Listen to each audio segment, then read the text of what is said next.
think we can begin. Good morning, everyone, once again. Welcome back to the second day of our international forum here on the John Paul II University. Lovely. I hope you enjoyed yesterday's sessions and left inspired, curious, and also full of energy, because today brings up even more curious things. And we will begin shortly with a powerful lecture on the ongoing dynamics in the Middle East, followed by a series of insights into world armies, identity through food, and personal leadership. In the afternoon, we'll explore the art of public speaking across cultures, and finally wrap up with an exciting urban mystery city game hosted by our Schuman's creative leaders. Thank you once again for coming here, and let's make the most of this day together. And now, for the first thing today we have prepared, I invite Professor Maciej Munich, who is a historian and biblical scholar affiliated with the John Paul II Catholic University of London. His research focuses on ancient history, Middle Eastern religions, and biblical demonology. He is also the editor-in-chief of the academical journal Scripta Biblica et Orientalia. Professor Munich is also interested in the geopolitical situation and armed conflicts in the modern Middle East. And the topic that Professor Munich prepared for us today is called "Why do Hamas, Hezbollah, and Houthi keep fighting despite their apparent lack of chances of victory?" I invite you, Professor.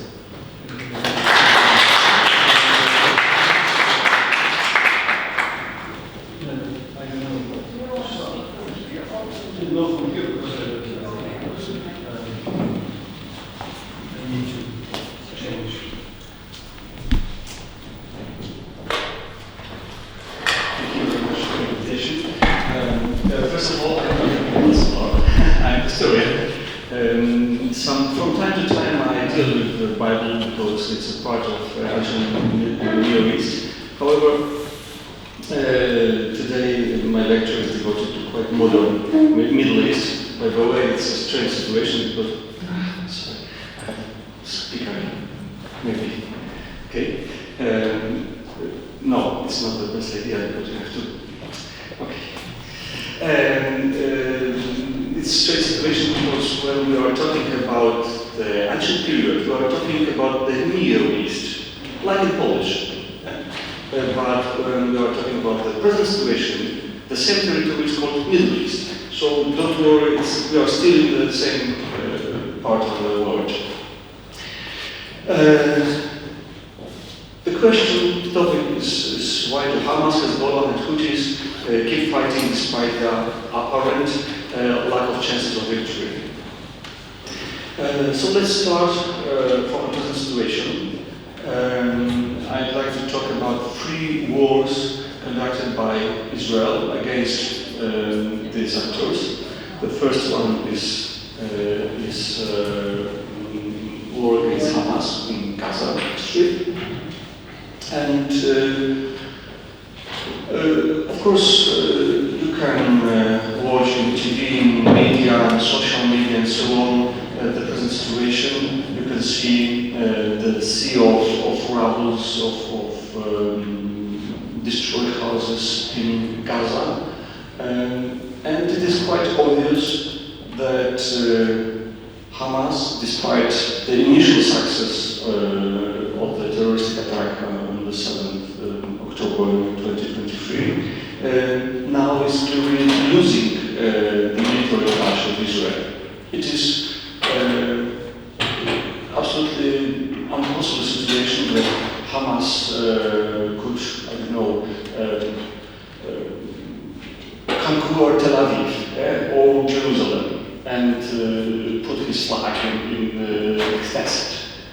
But from the opposite side, you can see soldiers from IDF inside Gaza, with tanks, with guns and so on. We have no hesitation. Hamas is losing the war in the military sense. Moreover, if you look at casualties in the Gaza, you can compare Israeli and Palestinian casualties. You can see here are only dead. So from the Israeli side, we have a little bit more than 1,000 victims. of the initial attack. From the Palestinian side, we have more than 50,000 dead, 50,000 victims of the war. Moreover, these data are from the Ministry of Health Ministry in Gaza, which is of course under Hamas rule, because Hamas is ruling in Gaza. By the way, Hamas won a quite democratic election, in democratic way, won election many years ago. Then the election was not repeated. Anyway, from time to time you can hear, oh well, it's health ministry is under Hamas, so the data are questionable. Simply do not believe the data are overestimated. Hamas wants to show how many innocent Palestinians were killed by Israel. But if you can find our casualty estimates for Gaza war. Here are the data from the Lancet, the medical journal Lancet, and they are even much higher. The authors from the Lancet estimated that in June 2024 there was more than 60,000 victims. They estimated that in October last year it was over 70,000. Now we can say surely over 80,000 killed without injured. So if you compare the numbers, it is the ratio of Israeli victims to Palestinian victims is 1 to 8, more or less.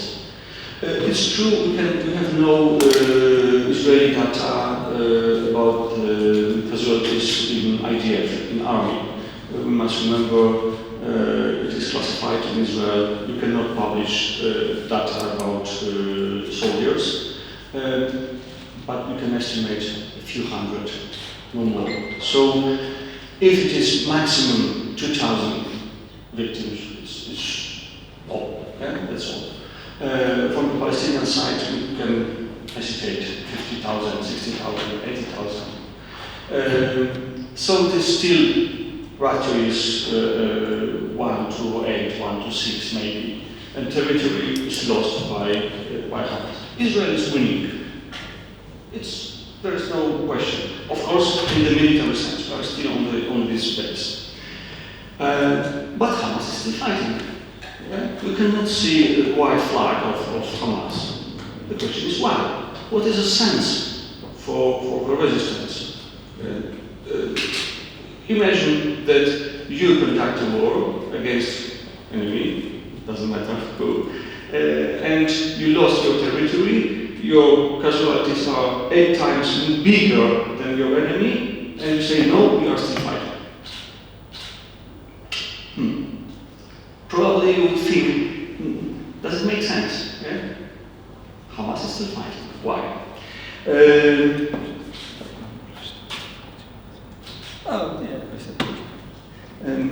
The next war is Hezbollah war in Lebanon. This war was,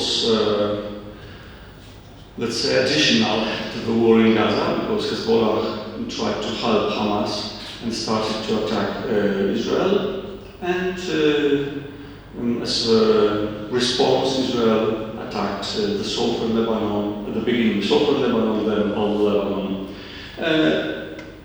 In this case, there is no territory which was taken by one side, because Israeli forces took only a little piece of southern Lebanon, and then they retreated. The more important are data about casualties, and here you can see data. Of course, first of all, it's an estimation, and secondly, these data are not from today, so it can be changed.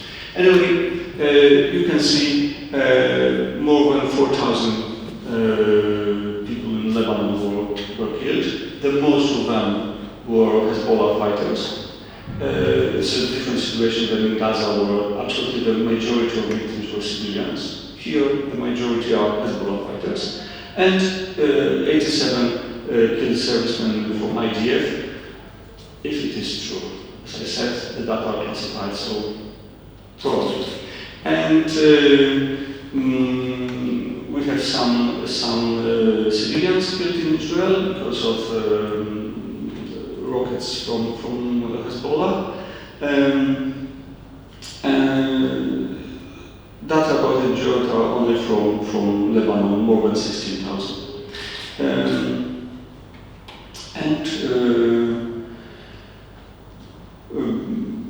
Hezbollah maintains that Israel lost circa 2,000 soldiers killed and injured. However, this number is overstated probably. Anyway, the Israeli data, you can see, the Israeli data are most probably underestimated. So we don't know. Maybe 100, maybe 200 soldiers were killed. Anyway, from Lebanon side, 4,000. So it is still how much time? Let's say 200 Israeli soldiers fallen. So 10,000 more. Yeah, roughly it's 1 to 10. Even worse than in Gaza. So, again, it's rather difficult to say that Hezbollah is victorious. Yeah. Moreover, we have to add data about displaced persons. In Lebanon, it was, you can see, between 800,000 to 1.4 million people.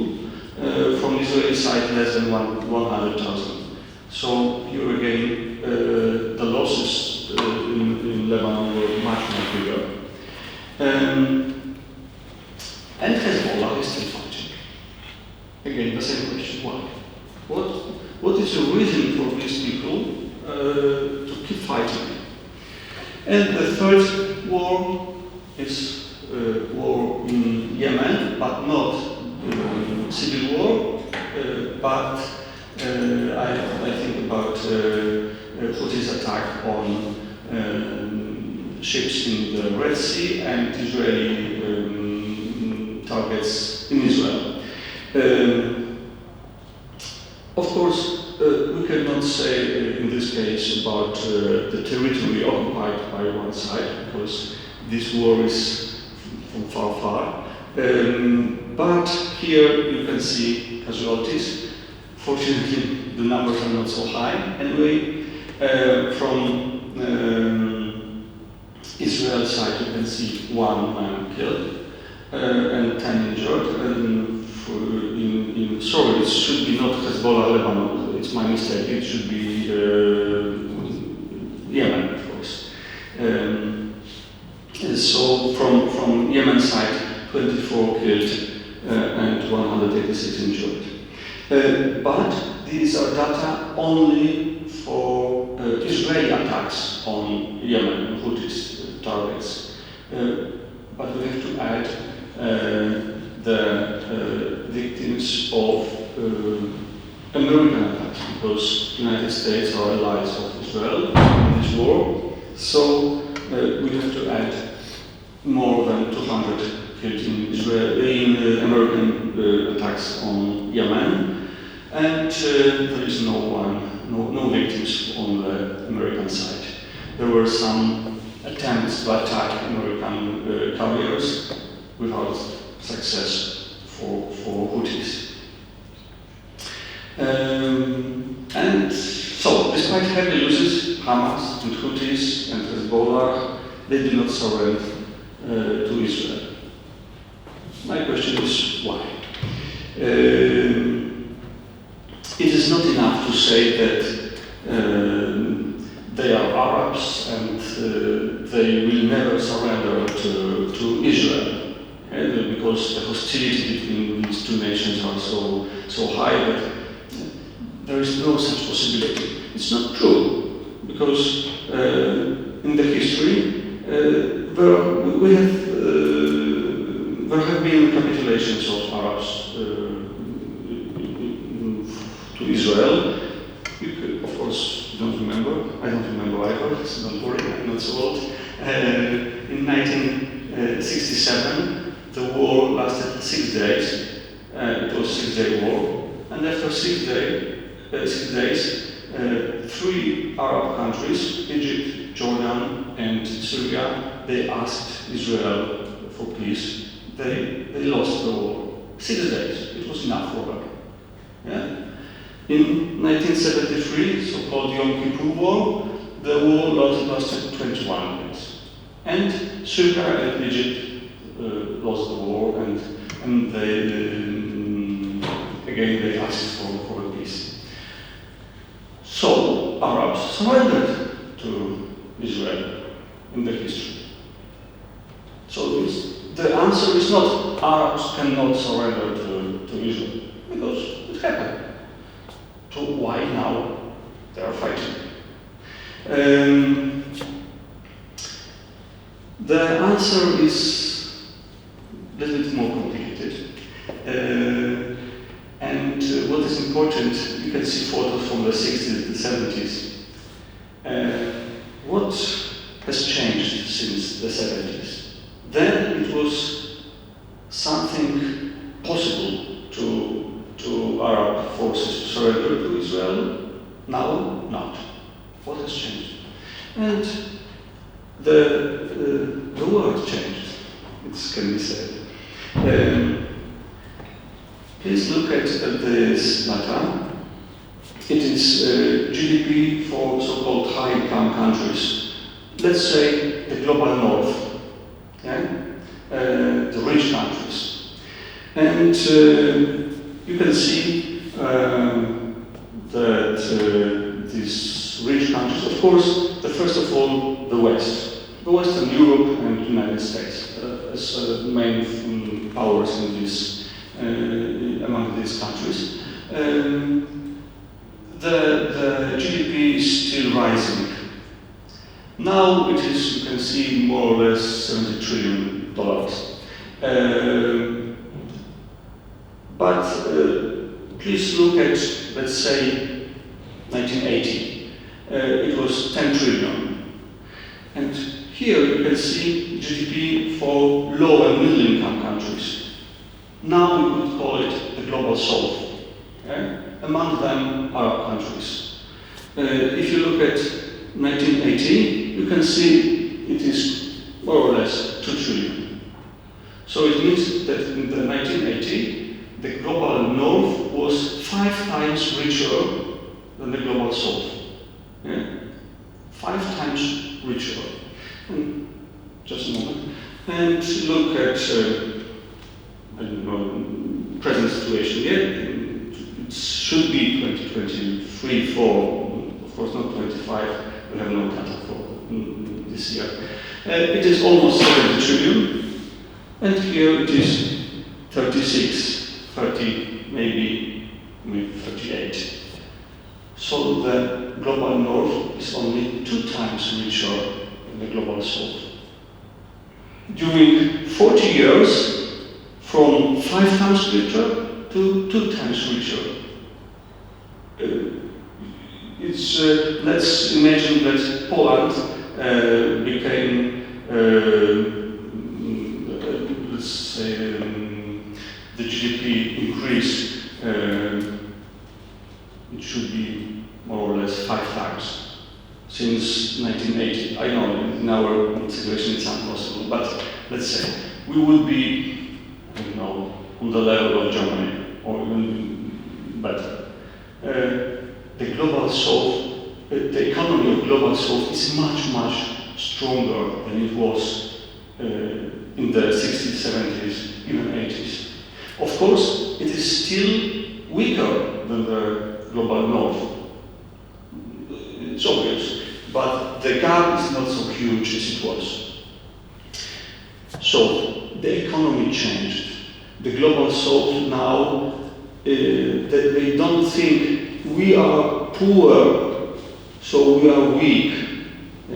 Now, if you go to Dubai, if you go to Abu Dhabi, you cannot see poor villages. Yeah? You can see skyscrapers,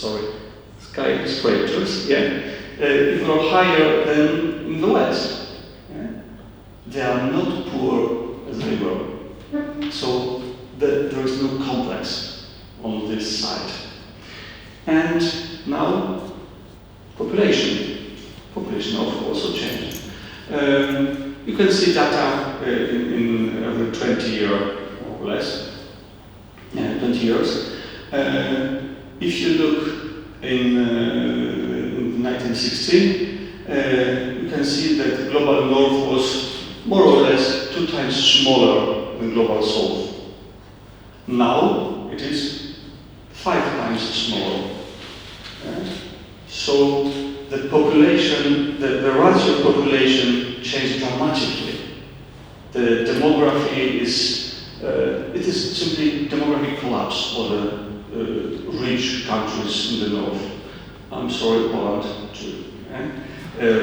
So this, you finish study and then hard work to improve our demography.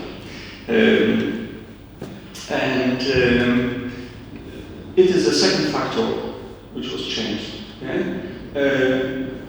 You must remember that, for instance, in the 1960s, Poland had the same number of citizens as Turkey, or Turkey, because they don't want the English name. Now we have 37 million, Turkey is 85. They are 2.5 bigger than Poland in 60 years. So the South, among them the Arab countries or the Middle Eastern countries, they understand we are not poor, we are not weak, and we are much, much bigger in numbers in the case of demography. So they feel strong, simply. It's quite obvious. And the next change is not in this global scene, but inside the Middle East. If you look in the countries in the Middle East, you can see that in the 60s, in the 70s, the biggest economies were of Turkey, you can see, Turkey. The second one was Egypt. And not so bad was Syria, for instance. And small Lebanon was still important then. So the countries from the, let's say, western flank of the Middle East, closer to Europe, the countries which had a lot of relations with Europe, as even in history, as Egypt, as Syria, as Lebanon. And let's look at the present situation. Where is Turkey? In 1960, it was 3 times, the economy of Turkey was 3 times bigger than the economy of Saudi Arabia. Now they are equal. Yeah? So the gap disappeared, absolutely. Egypt was bigger than Saudi Arabia. Now it is 3 times smaller. The economy of Egypt is 3 times smaller than Saudi Arabia. Syria is catastrophe. The civil war, Syria as a power disappeared.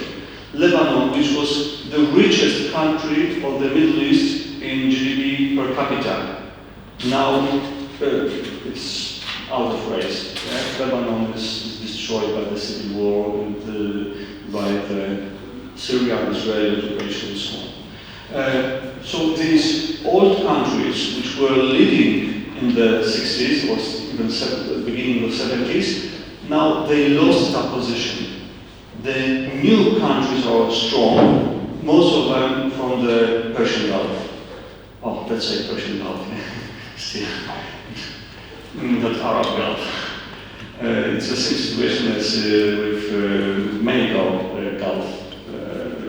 and American Gulf. The name will be changed on American maps. So now we have new powers in the Middle East, as Saudi Arabia, as United Arab Emirates, as Qatar, and all of these countries are much, they have much restricted version of Islam. In Saudi Arabia, you must remember the ruling Saud family are Wahhabi. Wahhabi are the strictest, the most orthodox version of Islam which exists. It is. Okay.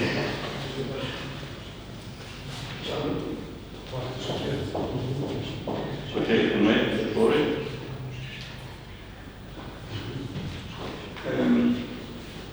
You must remember that Wahhabi version of Islam, it is the base for ISIS.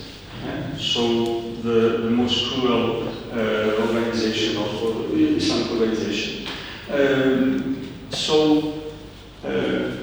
In the 60s, even in the 70s, if you want to study Islam, if you want to study Quran, you would go to Al-Azhar, to Cairo, or to Damascus, to Syria, or maybe to Beirut, to Lebanon.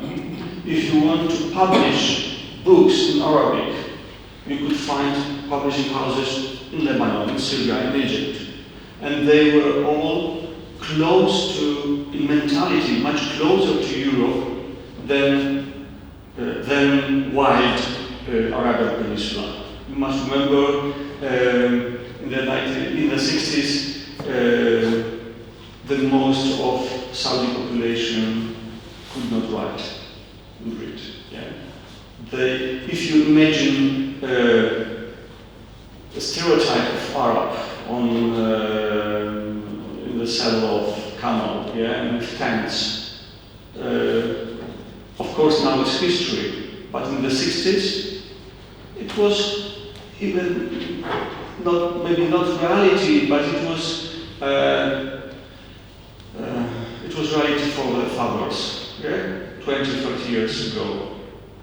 The most of, maybe not most, but the majority of central Saudi Arabia population were nomads in the 60s. Yeah. So there was no university in Saudi Arabia. Now, I've read yesterday, the first Saudi Arabian university is classified in the top 100 universities in the world. First one. So you can see that the world changed. The Saudi Arabia, the Persian Gulf countries are the leading in the Arab world. Not Egypt, not Syria, not Lebanon. And they have much more strict version of Islam. Moreover, they promoted this version. Since the 80s, you must remember, in the 1973, when Yom Kippur War outbreak, the great oil crisis started. The prices of oil were exploded. And suddenly, the countries from OPEC, they became rich. Simply rich. They had a lot of money. It was the 70s. And since the beginning of the 80s, Saudi Arabia started missionary work. Yeah? They founded mosques. They founded scholarships for imams. And at the beginning, they founded these scholarships in Egypt, or in Cairo, or in Damascus. But since the beginning of the 21st century, these young people came to Riyadh or to Mecca or to Medina, and they learned or they were taught the strict version of Islam, the Salafi. Here you can see the imams from Saudi Arabia, from Masjid al-Haram, so from Mecca. So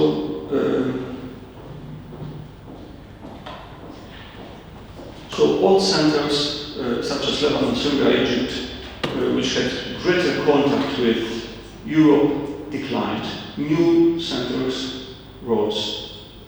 And I think that Turkey is one of the best examples of such a situation.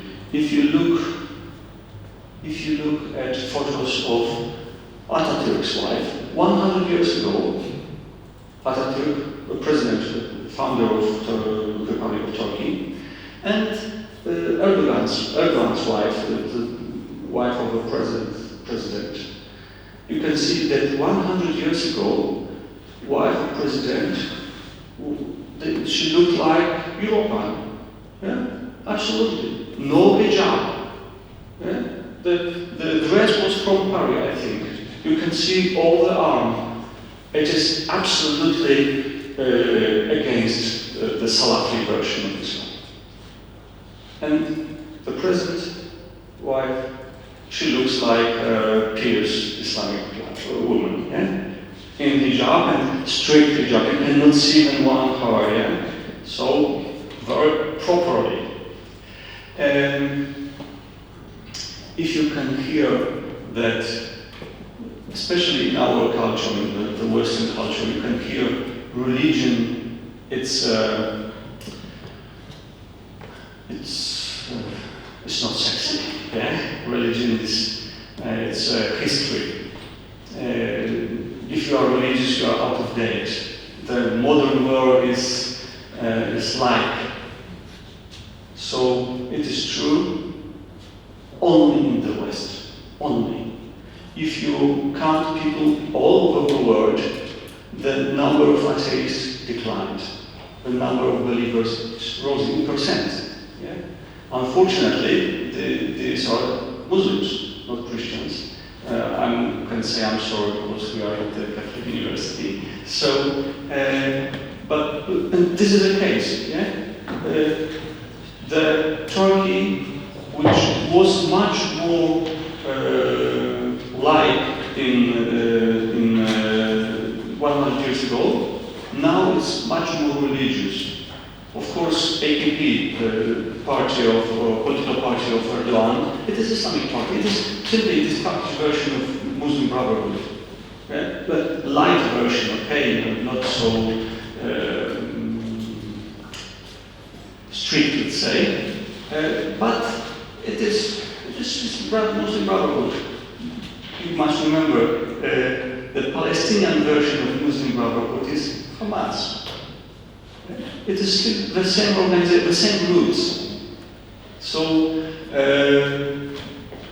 this is how the world of the Middle East changed. Now it is much more religious and much more, version much more fundamentalist. So for the new Muslim elites, the West is no longer a cultural model. The West is weak in demography, is not so strong as it was in economy, and is absolutely weak in political sense.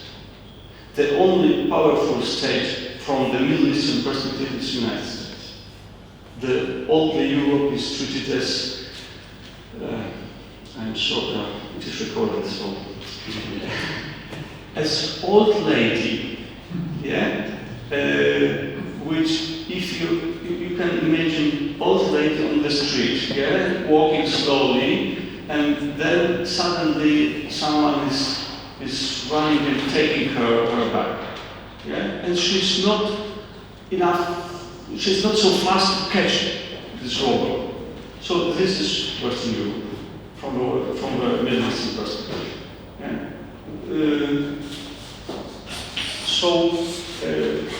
can be this old lady pattern and ideal for this robber? Surely not. This is the loss of war in the minds. Yeah? The West lost this war. For people in the Middle East, they are winning in the culture, in the sense of the pattern of life. Oh, sorry, not so fast.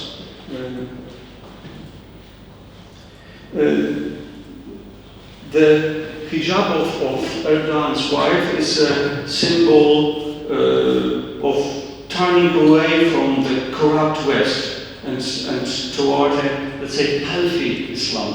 It is the point of view of many people in the Middle East.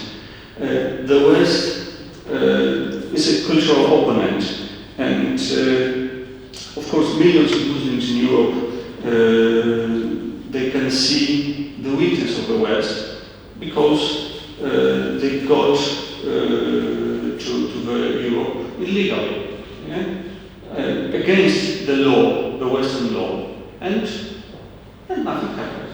Yeah? This was possible. So the West is weak. Of course, the West has no ideology, no idea.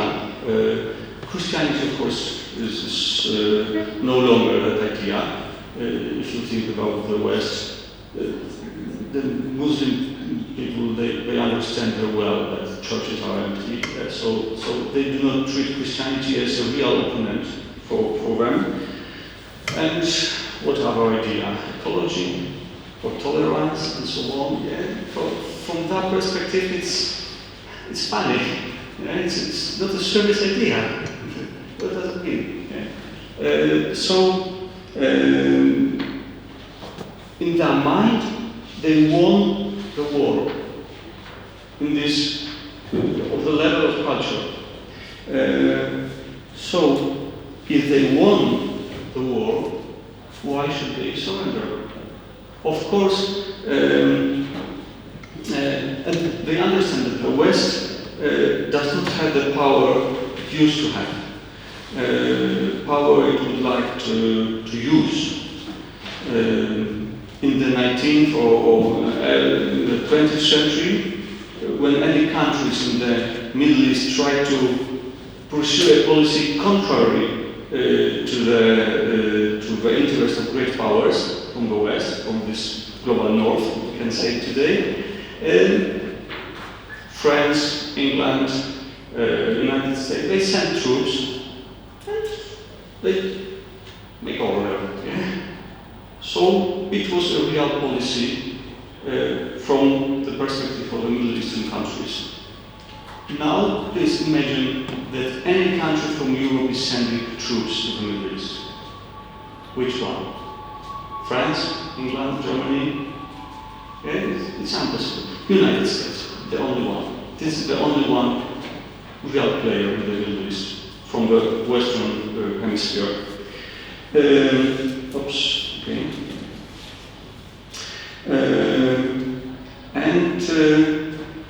So, if none of them is able to use the power, so these countries are not dangerous. And if you are not dangerous, but you are still wagging your finger, please, you have to behave well, yeah? So, you are funny. From the perspective of the Middle Eastern people, the Western Europe is not dangerous, it's funny. Okay, we've come on, nothing more. And you must remember, Israel, from the Arab perspective, is a part of the West. Yeah? You can find in Arab publications a lot of texts about Israel as a colonialist entirety. And it's another colony of the West, as it was in the 19th century when England and France came to the Middle East, especially after the First World War. Now Israel it's a Western colony in the Middle East. So if Israel is a part of the West, from their perspective, not ours, so if the West is winning, even if Israel is winning the present war in Gaza, in Lebanon, in Yemen, is it worth to capitulate to it? Rather, you have to endure this, let's say, 20, maybe 30 years, and then the global South, great Islam, from their perspective, will win this war. So keep fighting. Maybe 20 years, we'll win. This is why they are not surrendering. They keep fighting because they have hope for the final victory. And this is the answer for the question why they still keep fighting. Because the West, and Israel is a part of the West, from that perspective, has lost the war yet. It's in mind, in culture. Thank you very much.